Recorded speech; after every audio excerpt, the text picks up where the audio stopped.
Good afternoon. Welcome into the Illini Inquirer podcast. It's Jeremy Warner here with Mike LaTulip. We didn't want to let the week go by and not have Mike LaTulip on to talk about that Michigan State loss because I'll be honest with you, Mike, I'm not expecting much to talk about after the Michigan game. So it feels fresher to talk about this Michigan State loss that had some concerning signs of it. I think Illinois is still a very good basketball team, and they're number 14 still in the country in the AP poll. They keep going back and forth between 10 and 14.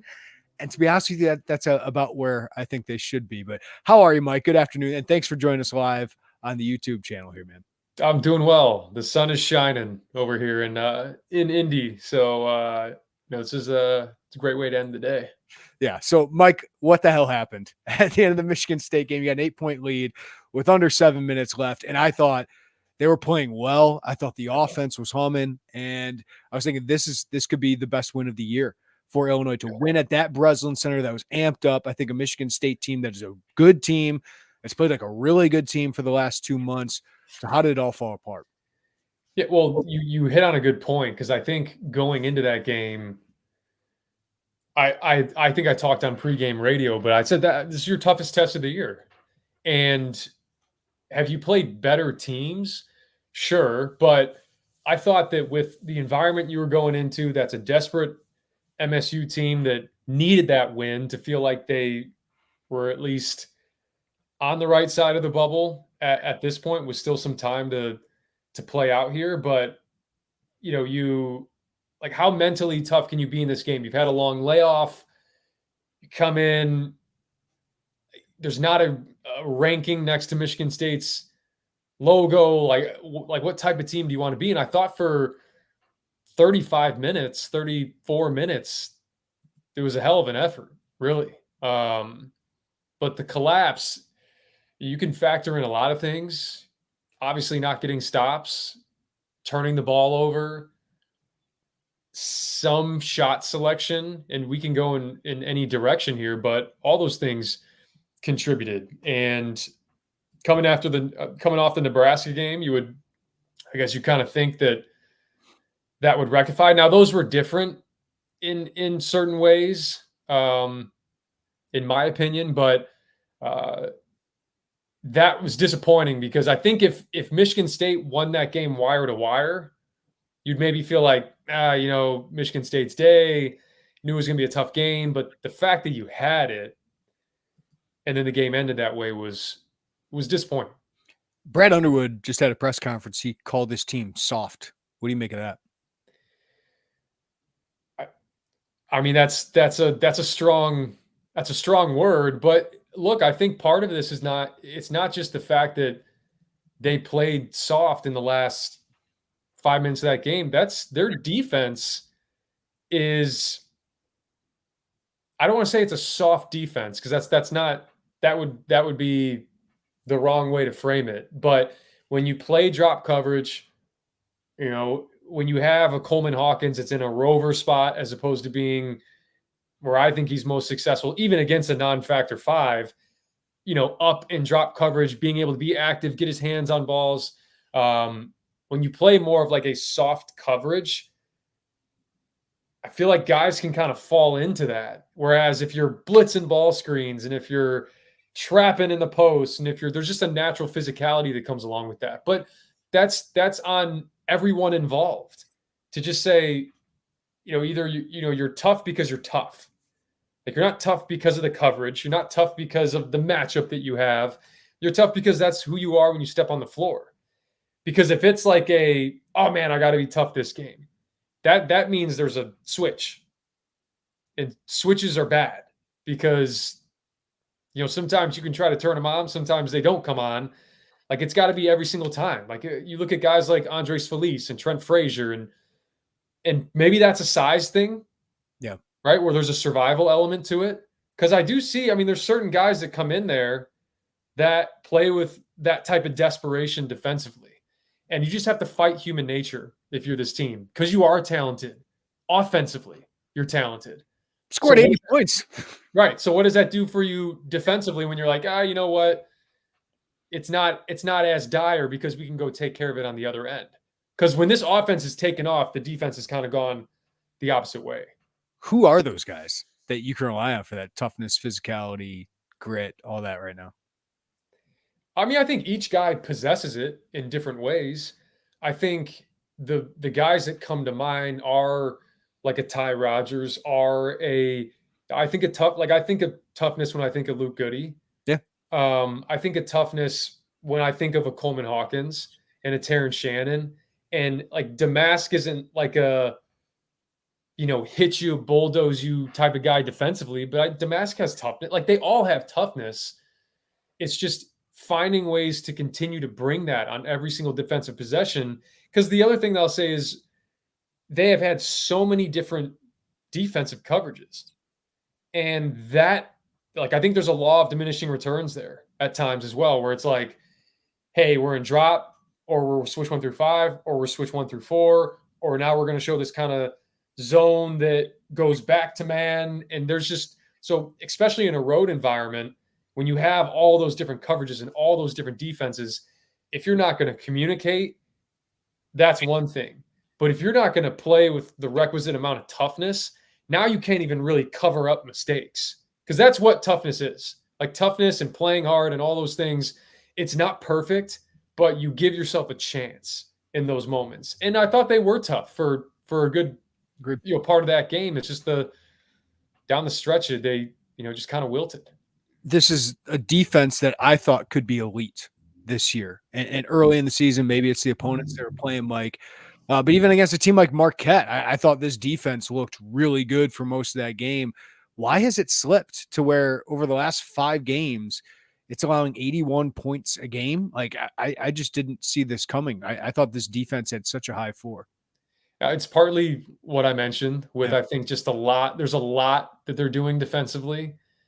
And, good teams are versatile on that end. There's no question. But earlier in the year, it felt like there was just a little more continuity with what they were doing more consistently, where it's like, hey, we're drop, we're going to stay in drop. And you can continue to get really, really good at that.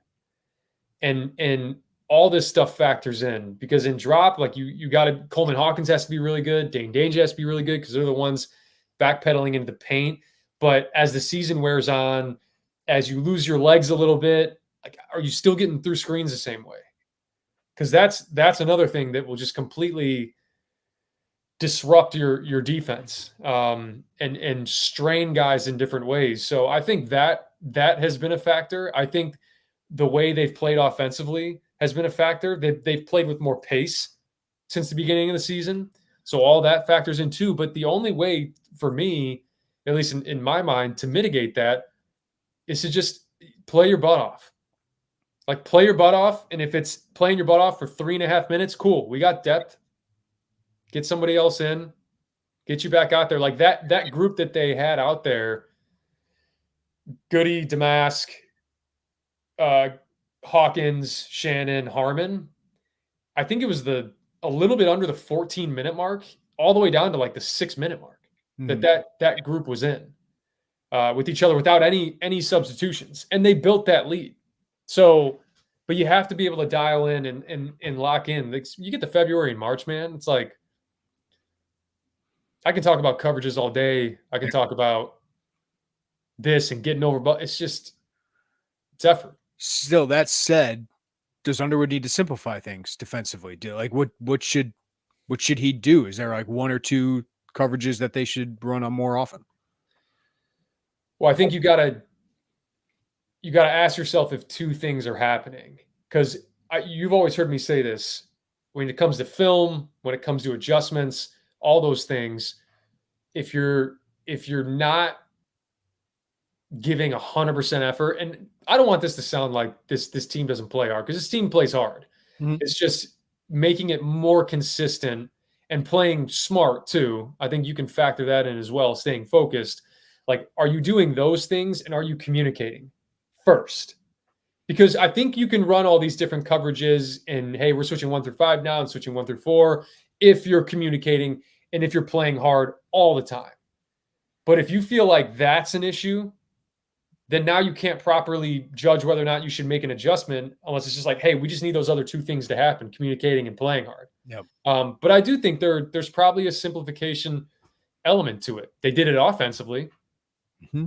right? And they had success with it. So yeah, maybe there is a opportunity to say, hey, in this home stretch, here's kind of like, the main coverages we want to play, but a lot of that's personnel dependent too. So I think figuring out those rotations, which is not a perfect science. And I think it's something that with a new team, which this kind of is outside of Terrence Shannon, Coleman Hawkins, and Ty Rodgers, and maybe Luke Goody, like you're finding out what works late game. And you want to figure that out here in February so you have an idea going into March. One thing that has not worked late game is having Ty Rodgers off the court. Northwestern, Ty Rodgers was not on the court. Michigan State, Ty Rodgers was not on the court. I can understand he's not a shooter. He can condense the floor a little bit. I did not understand why he was not on the court at Michigan State when I just thought Luke Goody was put in a bad situation. Quincy Guerrier, we'll get into him, has just not been the same player the last couple of weeks. What did you make of that? Why does Ty need to be on the court in some of these moments? Just because I think offensively he can create a little bit. He can get the Nebraska. We don't talk about how clutch he was. A lot of people but he didn't score maybe, but he was getting those offensive rebounds you talked about that meant to prolong the game to get them to overtime. I just think he's one of their 5 best players, and I kind of believe in Ty Rodgers. I kind of want him on the court. Mike, what do you think? Yeah, I mean, I think watching the game, it was confusing for me, but it's interesting when you're sitting there on the couch, and I know you were there, but you're watching it, and it's hard to kind of take it all in. And then I think when I went back and watched it the second time, Ty comes in at the 6.5 minute mark, and he's in for about 2 minutes, and he has a foul immediately. Like he locks and tries to trail Tyson Walker. Walker baits him, foul, shoots 2 free throws. And then they got 2 stops in a row after that. And then Coleman probably got fouled on a layup and was on the ground. They got out in transition, hit a 3. And then that was really it. Then he kind of got out of there. Here's like kind of here are my overall thoughts on this. Yeah. There's no question that there's less spacing when Ty's on the floor offensively. There's no question. Like when you have Goody and you have Harmon out there, there is much more spacing. There's room to operate. No doubt about that. When Ty was in there, they had Sissoko on him, and they just planted him right in the middle of the paint. Coleman actually still got a decent look around the rim. He didn't finish it because he may have gotten fouled. But when you talk about being up 8, and you go back to the Nebraska game, he was in when they were up 10. Yeah. And it went into overtime. I just think that, like, more times than not, assessing the game, and this is my opinion, right? Again, sitting on the couch, not being in the locker rooms, not being there at practice, is just, hey, if they were down 5 with 6 minutes to go, I'm not sure Ty Rodgers is the guy that you have in there, because like you need spacing, and stops don't really matter as much because you do need to score to try to catch up. Right. Now, when you're up 8 with 5 minutes left, 5.5 minutes left, 6 minutes left, whatever it is, can you get in there and like stops win you the game when you're up 8? And they've shown that with him on the floor, even when he's guarded by 5s, that they can still be a good offense, not because there's more spacing, because there isn't, but he generates second chance opportunities. And to me, looking back on it, I think it was less about getting Ty in there when it was 72-64, and more about getting Ty in there after Goody gave up the and 1 to Hall with like 2 minutes and 46 or 40 seconds left. Right. To me, it was Rodgers instead of Guerrier. Like that is looking back on it. So it wasn't like the full 6 minutes. It was that right there where I just thought when Quincy went in, you could tell. I mean, his footing, like he was off balance. Like he didn't seem ready to play when he got in there. And when you have a certain personnel in there, it's not about, hey, now Malik Hall is going to go with this. They run different stuff when they went back to Malik Hall because Luke Goody was on. Mm-hmm. But when Ty was in there, they were going middle ball screen in the middle of the floor with Tyson Walker for floaters where Coleman could get in drop. So it changes with your personnel. And I don't know. I just want to see moving forward how they manage this, because I think like the move would probably have been to go Rodgers for Goody, especially in those last 3 minutes. Yeah. Because when you break it down, I think Rodgers is the better defender. I think Rodgers is the better rebounder, both offensively and defensively, and that's saying something because Luke Goody was pretty good actually on like he was I think Yeah. the team and rebounds. Ty only had 2, and Ty hasn't been as good defensively as I want him to be, and I think he can be, especially with the communication stuff. But in that moment, it just felt like I need a Ty Rodgers moment here. Yeah, and just even offensively, you mentioned the Nebraska game where it's not perfect and the spacing isn't great, but what he can do generating second chance opportunity to kind of prolong the opportunities you have on the offensive end, I think is huge. I think he's a great cutter. He's a great slasher. But yeah, but we say all this, you can't turn the ball over like they did because Ty Rodgers could have sat that last 6 minutes and they could have won that game. Right. Yeah. Let's dive into that then, because I mean, offense, I'm not concerned a lot about the offense here, Mike, but there are 2 games in a row here where late in the game, the offense is struggling. They missed 6 shots and 2 turnovers in the final 4 minutes against Nebraska. They missed 9 straight shots, go 7 minutes without a field goal, and have 3, back-to-back turnovers, it felt like, or within 4 possessions that all led to runouts for Michigan State, which certainly hurts your defense. What are you seeing there? I mean, these are simple entry passes that they weren't able to make against Michigan State. Yeah, well, you mentioned the entry passes, and this is just something that, when you go to the same action for the majority of the second half, which was getting Coleman in that long post, and Harmon tried to get it to Damask that one time when they intercepted it.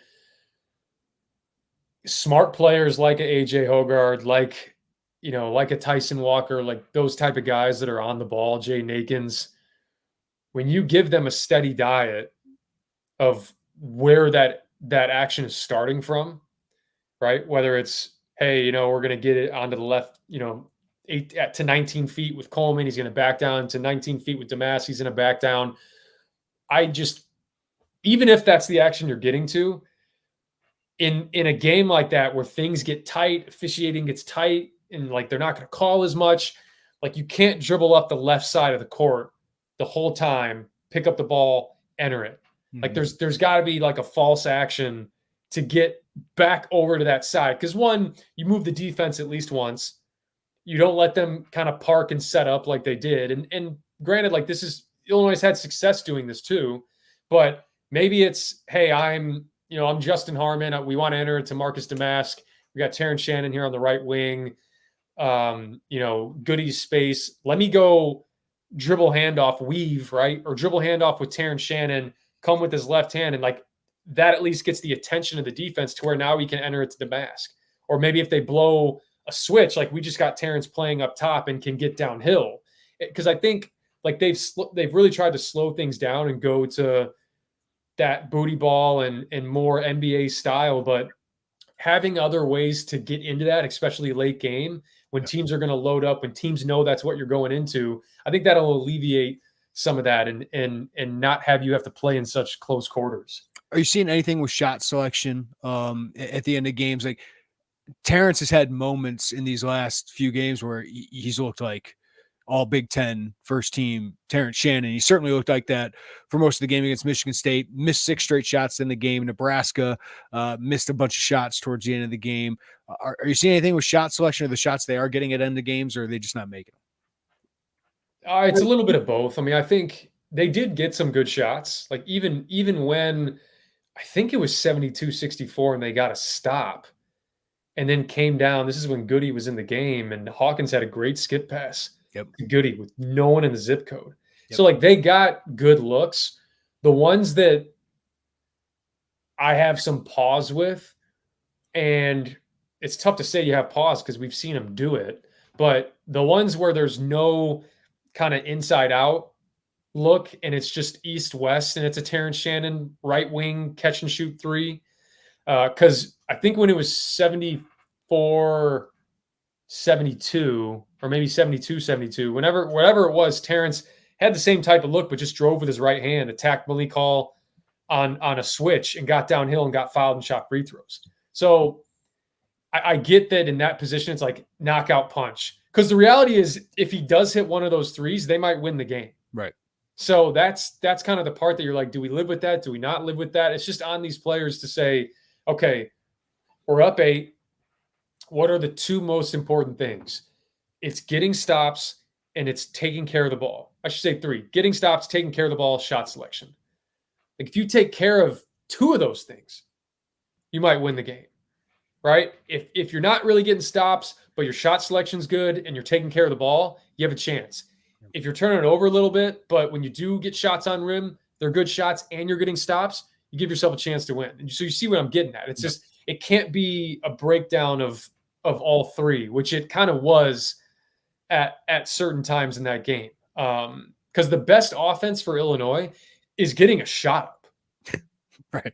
Like that's how, just like their offensive rebounding, that's what won them the game. Or I guess didn't lose them a game in regulation against Nebraska, was just like, they had the 1 turnover for Terrence with Juwan Gary, but other than that, they were getting shots on the rim and having 40-second offensive possessions.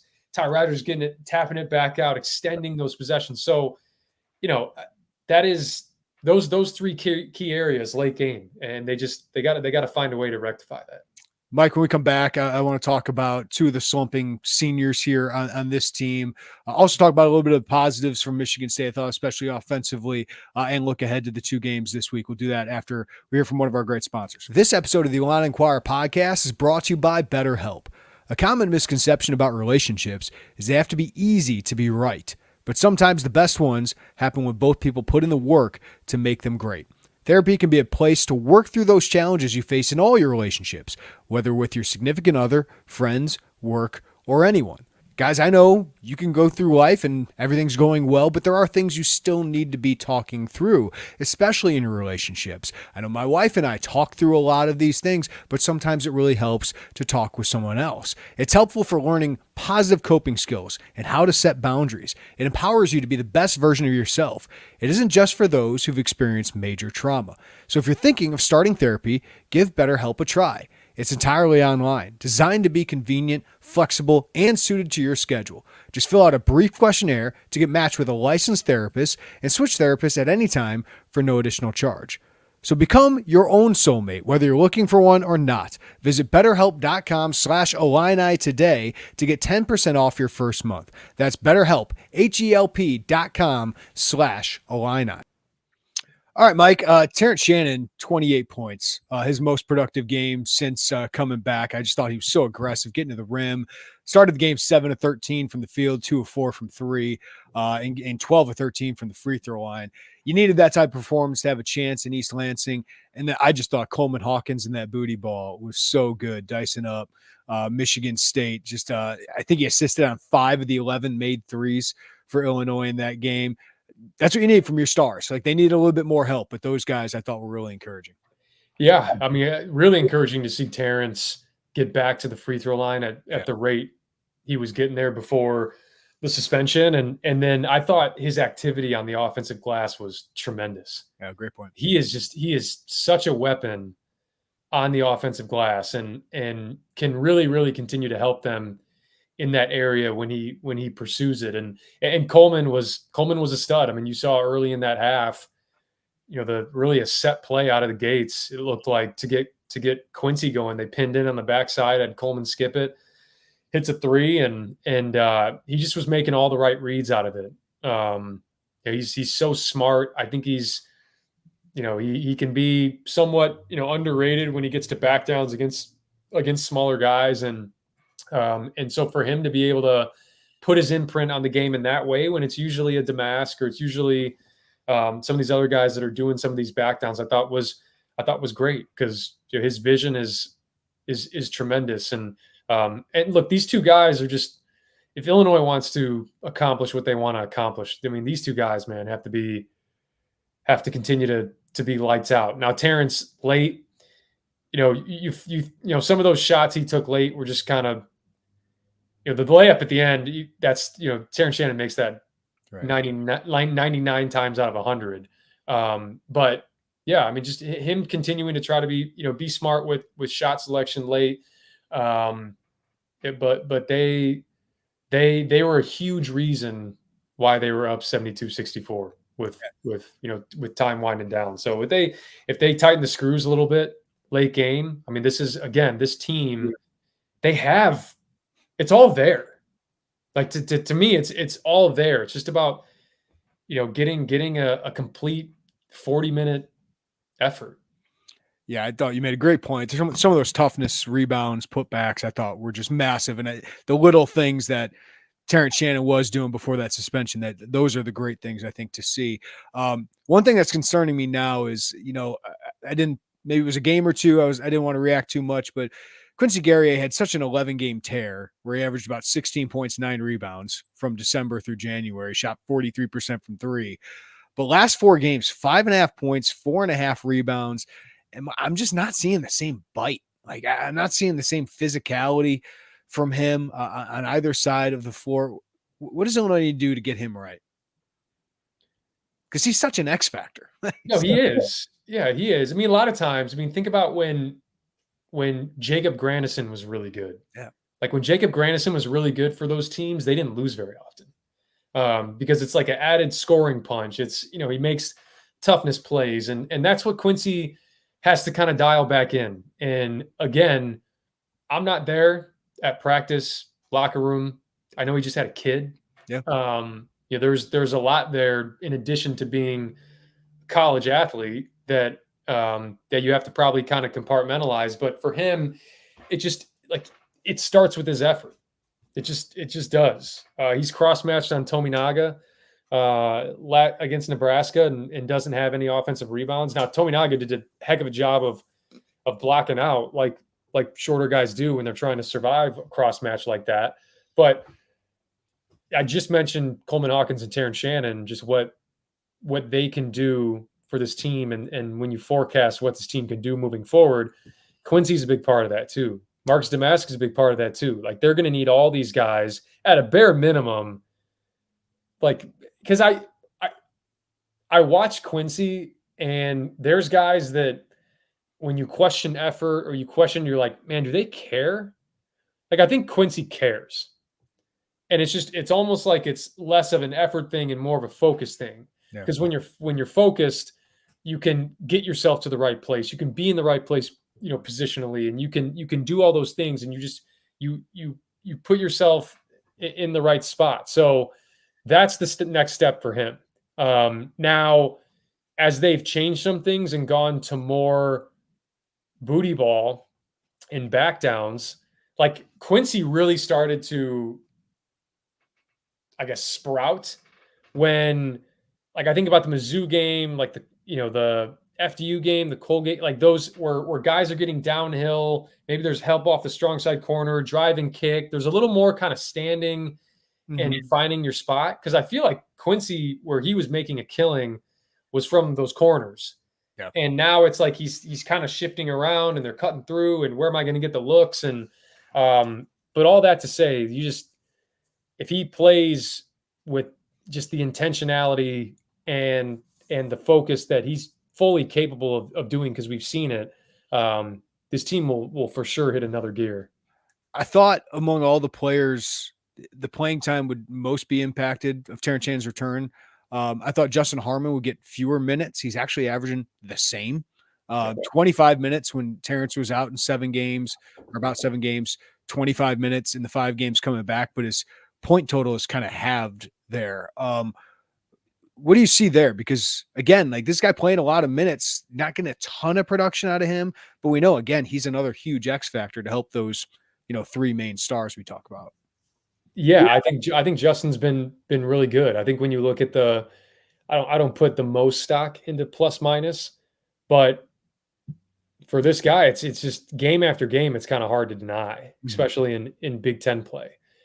He's been really solid with the minutes that he's had. And that's not just, point production or defensively. I mean, I think he's done good things in both of those areas, but it's an alignment thing too. When you talk about him offensively and you can say, hey, all right, we got a 38%, 40% 3-point shooter we can space and what that allows us to do. So it's not like he's going in there and is willing himself to a personal 14-0 run like he did against FDU. It's just more so him being out there allows them to do certain things offensively. And I do think he's super active in gaps. And He does compete on the ball defensively, and he draws tough assignments at times, especially when he comes in and he's subbing in for a Terrence Shannon or subbing in for a Ty Rodgers who's guarding an AJ Hogarth, who's guarding a Tyson Walker. So you see the recurring theme. Like when all these guys put it together, this is just a tough team to beat. And Justin, it's 67-64, and he's another guy that can attack switches and get downhill. We saw that in the Rutgers game where he just made them pay and was getting to the rim at will. And 67-64, Carson Cooper gets switched on to him, and it's just he cooks. Like he just gets downhill, lays it in, and it's been great to see because that's what he did at Utah Valley State. And I think when you see a guy kind of recapture that scoring ability, that the confidence kind of permeates throughout the rest of your game. But I think where he is kind of an X factor for this team is on the glass, and he has to continue to be, because I think he's a really underrated rebounder. And whether that's offensively, certainly defensively, he's a guy that is going to be huge for them moving forward.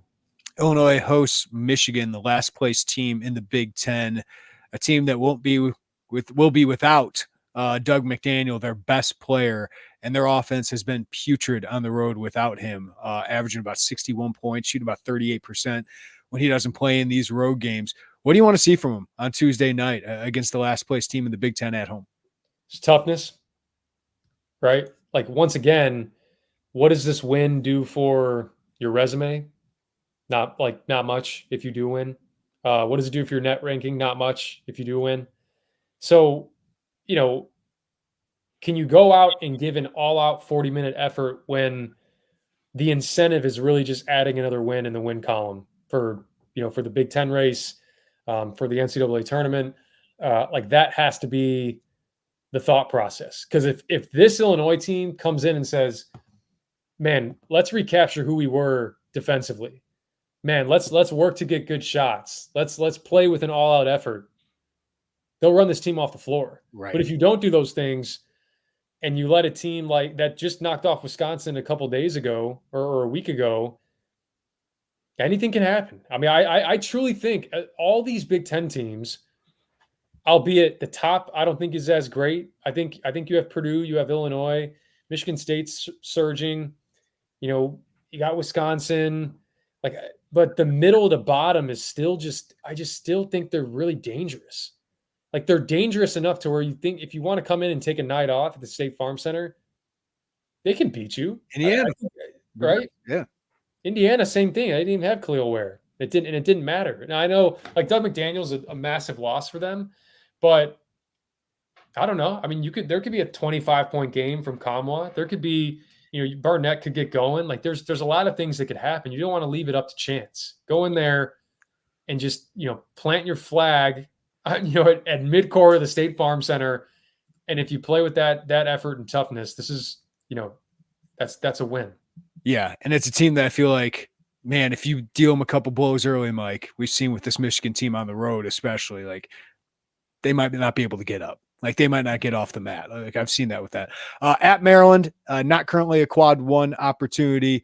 There's a team that has your number. What do you want to see in that one? Because that's obviously a more talented team, and a team probably not in the NCAA tournament conversation here, but that I'm going to be there on Saturday night. I'm interested to see the crowd, because that fan base can be fickle with whether they show up or not. So it's still an opportunity to get a road win, but a team that's had your number. Yeah, and you're right. When we played Maryland my senior year, they were contending for a Big Ten title. Dude, that right behind the basket, those bleachers go to the moon, and they filled it with students. They run that flag down the student section, and it's one of the best environments in I think in college basketball when it's right. But when we've seen teams go in there this year, Michigan State went in there and won. Rutgers went in there and won. And, it's not what it was, but this is a team that's had your number. Mm-hmm. And this is a team that punked you on your home floor and you turned in your worst performance of the season. So that's got to give you some added motivation going into that game. And all about how you guard Jameer Young. It's all about how you navigate ball screens. It's all about how you guard off-ball screens when he's coming off of curl cuts, all that. That is, to me, that's the game. That is the game, is how you contain him and how, I'll go back to a point that I wanted to make earlier when you talk about Coleman Hawkins. And I think I might have said it, but when you have a non-shooting big and I don't want to say non-factor big because Reese is certainly a factor.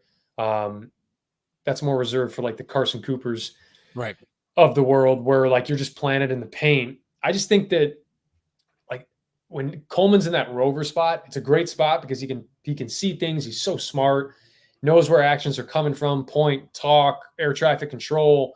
But I think you take a little bit of the bite out of your defense when he's not up and he's not disrupting like he was on that stretch where he had 11 steals in 2 games and where he can kind of be in drop and make you second guess. And so my hope is that in that game, which I don't think they will, is like, kind of planting Coleman further back because Reese is a non-shooter. Like, I just think play it almost straight up where you're up to touch and can kind of give some space on that drop to make Jameer Young have to make a decision. Yep.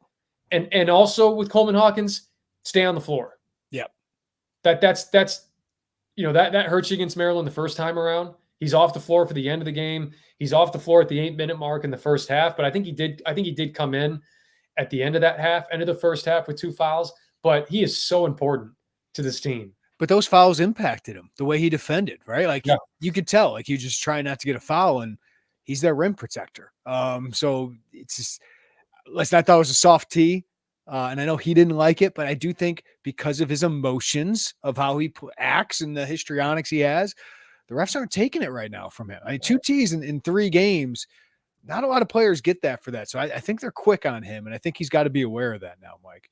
Yeah, I agree. And the other thing too is that's why that Tech at Michigan State, which soft. I mean, granted they did get Illinois back.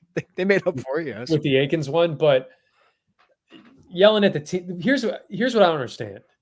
And I'm not going to go off on a separate tangent. I'm just going to make the point of like, I can't imagine that officials are this oblivious to where a guy turning to the fans and saying boom, or, Jay Akins turning towards the bench is the same as dudes like going down the floor and like shooting bullets into the stands and doing the too small all the way on the floor, rocking the baby. Like, to me, that is, I none of it should get teed up, to be honest. Yeah. Right. But the fact that stuff goes like completely undeterred, and then you have this stuff, like, it's just, but my point is that if you're Coleman, it's finding that fine line of don't ever lose your fire, man. Yes. Like, don't ever lose that. Like, Coleman, if the day Coleman Hawkins comes into a game and is quiet and tames his own emotion, is a game that you're going to probably not see a good one. Like, it's not going to be a good game from Coleman Hawkins because that's not the way he's wired. But still having the wherewithal to say, hey, my responsibility to this team is, as much as I want to turn and say something to these fans right in front of the official, because I think that factored in too. Like, he turned and he was like face to face with the official. Now you have a foul, and now your second foul is 2. So don't give them a free one. Yep. And the last part I'll mention too is they are going to throw it into Julian Reese, and they are going to have Coleman Hawkins in single coverage. Most likely. Maybe they send a trap. This is a poor Maryland shooting team, so maybe it's not the worst thing. Agreed. But like, he's got to be smart down there, not picking up 2 fouls, but gap help has to be there. Stunts have to be there. Digs have to be there. Fake digs, fake stunts, anything to get Julian Reese off kilter and not allow him to just get to back down dribble, left hook. Yep. That can't, he has to be off rhythm in some form or fashion. Part of that's on Coleman Hawkins, and part of that is on the guys around him. All right, Mike, before I let you go, I had a few questions I want to get to from the live chat here on YouTube. Boot says, team might be soft, but Brad needs to coach better. His lack of adjustments are glaring at times. Did you find a lack of adjustments in that Michigan State game? Yeah, I mean, I talked about probably getting Ty in there with for Quincy, or instead of Quincy, when you did take Luke Goody out. I think part of, Brad Underwood's DNA, it's what makes him a really good coach, is that there is, just like with a lot of coaches, there's like some stubbornness, right? And it's hard when I think you watch a lineup that builds you this lead to 8 in that Michigan State game. You ride them from 13-minute mark to the 6-minute mark, and then you're quick to go back to them because that's who built the lead. Like maybe there's an assessing element to it where it's like, okay, well, what do we need here? We're up 8. Let's prioritize stops. Okay, if we want to get stops, like who are our guys that we can go to? And that's where maybe you bring in a Ty Rodgers for a Luke Goody in those moments. Like that's where I think some of the adjustments that can be made. Well, and sure. To get to your point, like with Julian Reese, kind of going off on you at some point. I get the idea of what you're going for, force them into tough twos, but he was kind of rolling. So at some point, it was like, okay, maybe post trap a little sooner, like make that adjustment a little sooner. So and maybe it's not a post trap. Maybe it's just a reminder, which I'm sure they're doing in the huddle, where it's like, you have Julian Reese going to work. I'm Marcus Damask on the ball side, or I'm Marcus Damask at the top of the key, and I have Harris Smith, who's not shooting it particularly well from 3 this year. Like, hey, let's go and play the game a little bit. You've heard me say basketball is a game of deception. Like, let's go and stunt. Let's make him second guess. Let's make him not as comfortable shooting these hook shots. Like that type of stuff, I think is, in game situations, like going from staff to player. Like you hope that's kind of what's being said. And then you hope that the players are being able to, digest it and go do it and execute it on the floor. So, yeah, I mean, I think there's certain things for every staff, but certainly for Brad, like, late game situations, you want to go with what's been working, but being able to kind of assess and say, hey, what do we need here? It stops. Maybe we get our best defensive lineup in there. Last one, Boot says, do you think we'll see Dane and Coleman playing together on a more consistent basis? What do you think, Mike? I mean, it depends on what your definition of consistent basis is. I don't consistent. No, that I can tell you that now. No, that is. I just don't think so. I think it's going to be, you're going to have Dane coming in to spell Coleman at the 5 on some occasions. I could see them going to Ty at the 5 defensively at times. If Coleman's out of the game, that wouldn't surprise me at all. Maybe it's Quincy at the 5. Then Dane, of course, like in foul trouble situations. Like I will say with Dane, it was really started with the Ohio State game. He seems to be, when he gets in there, like, hey man, I'm gonna lock in defensively. Yes. And I'm just gonna be active, and whatever else happens. And that's like been the best thing, I think, for Dane, because I think it settles him in a little bit more. He's made some free throws as well, which has been great. But I don't see that being a particular adjustment where it's like, we got to play these two guys together. But maybe, right? Maybe you say, well, we got Julian Reese. Like maybe that's more Dane Danger minutes to potentially, unfortunately, like absorb fouls. Mm-hmm. And, you put Coleman Hawkins on more of like a Dante Scott. And then the rest of the guys get, slide down to guarding some of those other guys. So is it likely? Probably not, but possible, I think, given the matchups. Yeah, just to wrap up, Mike, my kind of take on this, I wrote about it today, is I'm not selling stock on this team, but there are, like, this is a really good basketball team, and I still think it has really good potential, especially if you get Terrence back to being full, pre-suspension Terrence, and I think we're starting to see flashes of that a little bit. But there are concerns here, like some trends, especially defensively, late game stuff, that if they want to be a great team, if they want to go as far as they think they can go, they got to clean it up, and they got a month to do it. Yeah, I mean, if you're not going to guard at a high level, like that is going to be, you're going to kind of sign your own death certificate in March. I mean, that's just how that works. There's so much shooting variance and shots made, shots missed that you don't want to play that game when you get into a single elimination tournament. So I think that's where it starts. But I think I've talked about this before. When you look at the profile of this team, okay, size, check, right? Offensive ability, check. Defensive ability, check. Character, like I think this is a good character team. I think like they check a lot of those boxes, but just because you have those boxes doesn't mean it's automatic, it's autopilot every single game. So if this team can dial in and say, man, here's who we are. Let's get back to our identity. Let's be just relentless defensively, forcing tough twos, clearing the glass. Because if you do that, you can get out in transition. And then, hey, let's use our size. Let's use our offensive ability. Let's move. Let's cut. Let's shoot with confidence. Let's get into the right type of actions that whatever the matchup calls for. Let's do all that. If they can do those things, they can absolutely. I mean, have you look around the country this year? Like to me, right now, I'll say like there are two teams that I think right this second, like there are only two teams I can envision winning it all right now. It's UConn and Purdue. Like those are the two teams. Everybody else, given the floors that they've shown, can't make the second weekend. Or is susceptible to not making the second weekend. I truly believe that. It's a great point, Mike, to remind Illini fans, every other fan base is going through the doubts and then the highs and the lows of all. I mean, North Carolina fans are going through it right now. Marquette fans go through like all these other teams that are in this. Wisconsin, yes, perfect example. All these teams are having these doubts, then these highs, then the loss. Like, how did that happen? Like, what's happening? Why aren't we're not going to be that Sweet 16 team? Well, there's going to be 16 of them, and I only feel comfortable with 2 of them right now. Yeah. No, truly. I mean, I feel like I've watched a lot of college basketball. I've watched a lot of these teams, and it's Tennessee hard. Might be my next one. Like, I feel good about that team, but yeah, like look, I think we get kind of pulled into this Illinois orbit.